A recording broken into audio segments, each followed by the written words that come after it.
জান্নাতের একটি নাম হলো রাইয়ান। সেই রাইয়ান নামক জান্নাতের ভিতরে রোজাদার ব্যক্তিকে দাখিল করা হবে। বলেন সুবহানাল্লাহ, চিৎকার মেরে বলেন সুবহানাল্লাহ। সুবহানাল্লাহ তো একটু নরম হন, ভিতরে সাহস নেবেন, অন্তরে বাহন রাখবেন।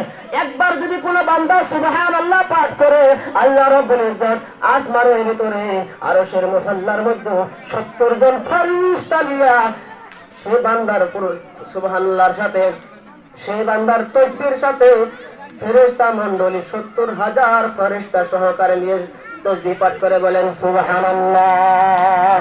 সেই সুবহানাল্লাহর আওয়াজ এন থেকে আকাশ পর্যন্ত যাতে পৌঁছে যায়। আরে যাবো কি অত দূর, কোয়াড়ে তো বললাম যাইবো কি অত দূর আওয়াজ,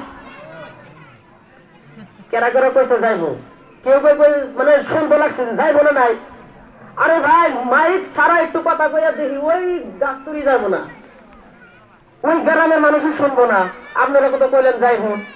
মানে এই আওয়াজ আপনার আমার আওয়াজ মুখ দিয়ে বাইর হওয়ার সাথে সাথে আমি আপনার পৌঁছানোর প্রয়োজন নাই।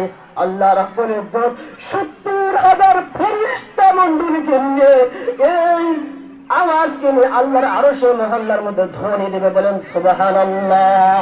আরেকবার বলেন সুবহানাল্লাহ। আপনাদের ব্যাটের আওয়াজ মনে করেন আমার আওয়াজে বেশি।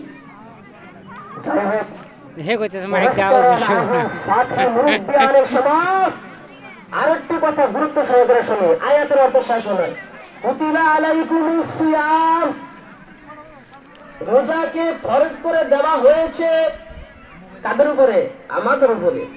এবং আমাদের পরে যে আনেওয়ালা নসল আছে, আনেওয়ালা সন্তান, পরবর্তী যারা ছেলে পেলে হইতেছে তাদের উপরে এরকম ভাবে ফরজ করে দেবে।